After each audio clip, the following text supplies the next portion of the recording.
Maulan na hapon. 5:40 na. 5:50 na pala. Let's go. Pauwi na kami mga pare ko.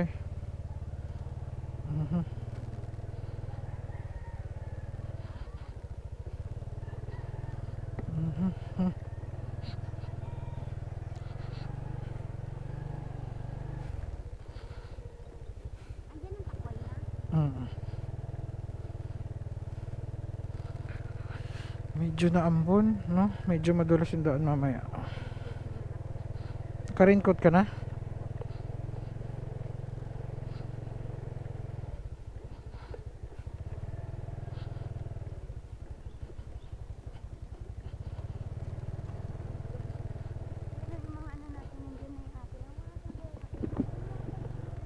So kaya tayo dadaan.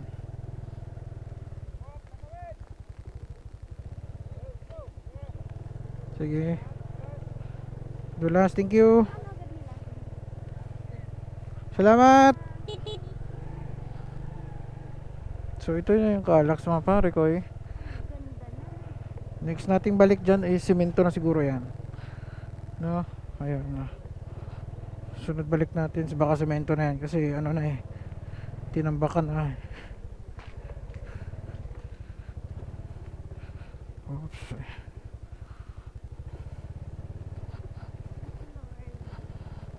Ayun, thank you Lord.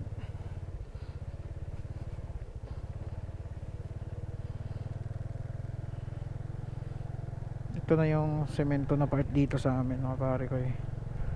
Kaso medyo maambon, sana hindi hindi na lumakas.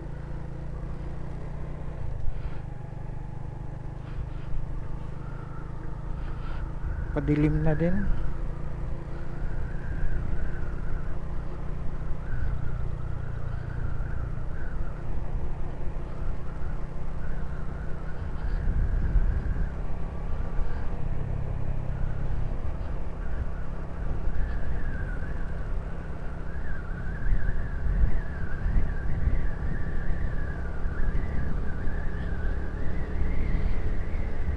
Galing lang kami sa Silang, no? Binisita lang namin doon sa kabilang bahay. So pauwi na kami Las Piñas. At dadaan kami ng Unitap ngayon.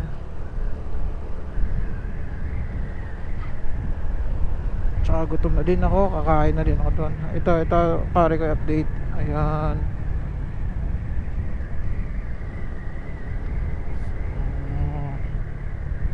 Ito grabe kahit maambon, no? Gumagawa pa rin sila. Amoy ano dito, amoy yung parang yung sinunog na parang alkitran, yan alkitran nga, ayan ito. Bago magsemento yan kasi nilalagay nila eh, ayan. Pinapahid nila yan, yung itim na niluluto. Sobrang init yan, pinapakuluan nila yan eh. Alkitran. Yan eh. Ayan, ganda na. Ito pa nga yung bulldozer nila. Bako pala, bako. Ayan, bako. Liit ng bako, yun lang yung pang service na bako. Pero meron talaga yan silang heavy duty dyan, malaki. Ito yan pare ko yung pag ganon. Ang nito, ang kadugtong nito is pag ganon siya. Ito yung way natin pa straight. Ito yung sa kanila doon, ito. Yan. Pag ganon yan. So ito din, busy din dito na part to. Ayan. So soon pag nag-vlog tayo dito, okay na yan, gawin na yan. Malalaman nyo kung saan yung yan. Ano mahal? Andito na. Puting charger? Malaman nyo kung saan yung exit dito o entrance papasok ng soon. So ayun, busy pa rin sila mga pare ko 24 oras na yata yung gawa nila din eh. Kaya ayun, umaga gabi. Ayan na sila. May raincoat kang dala? So singit tayo dito. Talagang madalian sila, no? Talagang pinaka-rent na nila kasi hanggang ngayong taon lang yun nila Traffic tayo dito. Ayan. Ayan mga heavy duty na equipments at saka mga dump truck. Ito tinambakan din tilo nila ito eh. Tatanggalin din naman yan eh. Ngayon lang tayo na traffic dito ah. Ayan. So ayan. Panahon ng nag-traffic dito, no? Grabing alikabok nito oh. Alikabok Israel.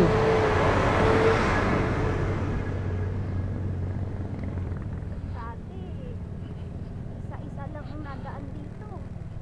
Pahirapan ang mga Mhm. nagdaan dito ngayon. Naka-traffic na. So nagbabalak akong bibiling mags para mags na yung gulong natin ah. Para hindi na tayo mangamba sa flat. So score tayo sa Shopee. Baka ano na lang natin yan, spillator na lang para hindi ganun kabigat na. Vlog din natin yan pag pa-install tayo ng gulong na mags na. Kasi less hassle talaga sa flat yung mags eh. Tsaka bili na lang din tayo ng pambomba. Kahit manual lang o kaya kahit yung inflator na ano. Okay na siguro yun. Baon natin sa long ride. Kasi yun yung ano eh, pag long ride talaga pag handa natin yung gulong. Kadalasan kasi talaga sa long ride gulong talaga. Kasi hindi mo maiwasan yung flat dyan.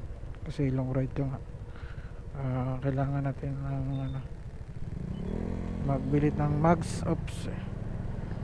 Bili ng mags at saka baon tayo ng sealant. Kasi pag naka-mags na tayo, posible pwede na tayong mag ano yan. Pwede na tayong mag tubeless. Tapos bili tayong gulong na tubeless ready na din, no? Tubeless na gulong mismo para pulido yung ating ano. Although pwede naman yung gulong na hindi tubeless. Pwede siya i-mags. Ay, pwede pa rin siya i-tubeless, no? Kasi kung naka-mags ka lang. Ayun, traffic kami dito. Kasi busy din sila gumawa dito. Pero pag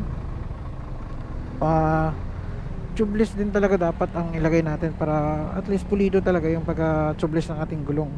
Kasi iba pa rin talaga yung mga material na paggawa sa tubeless kaysa non-tubeless, no? Yung tube type lang. Kaya kung mag-tubeless na tayo, naka-mags na tayo, gawin na natin tubeless tires din bibili natin para sure, no? Tapos lagyan pa natin ng sealant, ayun, para mas bili pa tayo ng ano in case na mabawasan ng hangin. Kasi pag na-tubeless ka na, hindi dagdag ka na lang ng hangin nun. Kaya sealant, yun, baon ka na lang ng ganyan. Ang mahirap kasi sa tube type mga pare, pag na-flat ka is wala kang takas talaga dun. Kasi dapa talaga yun, flat talaga yun. Yun ang pinakamalaking hassle eh. Sa part ko naman na na-experience ko, gulong talaga ang problema ng RSX natin kasi nga hindi nga tubeless, no? Pag naplatan kasi talaga tayo, tigil talaga tayo, tsaka kailangan natin magpa-vulcanize or palit ng tube. Ganun yung pinaka major issue ko sa motor na ito, no? Pero since ano, okay, manageable pa rin naman, pero mas maigi na mag-tubeless na tayo, no? At saka mas dagdag pogi points din yung mags, no? Ang ganda din talaga ni RSX na pag naka-mags siya. Ang pogi din talaga ni RSX pag naka-mags. Kasi marami ang nakita naka-mags. Ang lakas ng dating talaga.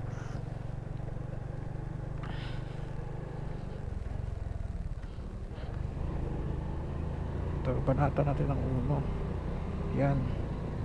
Pangat kasi ito eh. Oops eh. Dulas pa nga tayo, mal. Dulas pa nga. Muntik tayo dun. Pero part of the ano na talaga yan. Muntik kami dun pare ko eh. Buti na lang. Sobrang ano kasi dun, bato-bato. Agay, nagpulikat pa nga ako. Matayo na ako. Dalawang higante nakaharang. Let's go.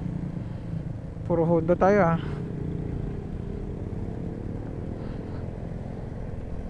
So ayun pare ko, no? Mas maganda pag naka-mags para hindi na tayo ganun syempre less hassle na, no? Less kampante din sa long rides, kasi pag nakamags tayo hindi na tayo masyadong maproblema sa gulong natin, no? Kasi pag walang vulcanizing kawawa tayo. Ayun. Car wash pa ba tayo? Ha? Hindi na, no? Sige, sunod na lang. Ako na magka-car wash yun sa bahay. So ayun, less hassle pag naka ano tayo, naka tubeless tayo, kasi pag sa long ride, 'di ba? Tapos minsan gabi, tapos walang vulcanizing shop. 'Yun ang hassle talaga, mga pare ko. Tapos walang vulcanizing shop, wala ka talaga magagawa, no? Kasi nga kailangan mo talaga yung ipa-vulcanizing o kaya papalitan ng tube. Although ako ngayon na hindi pa tayo naka tubeless, naka max, is lagi ako may dalang baon na interior. Lagi ako may dalang baon yan, interior. Lagi kong baon yan kasi in case lang, diba?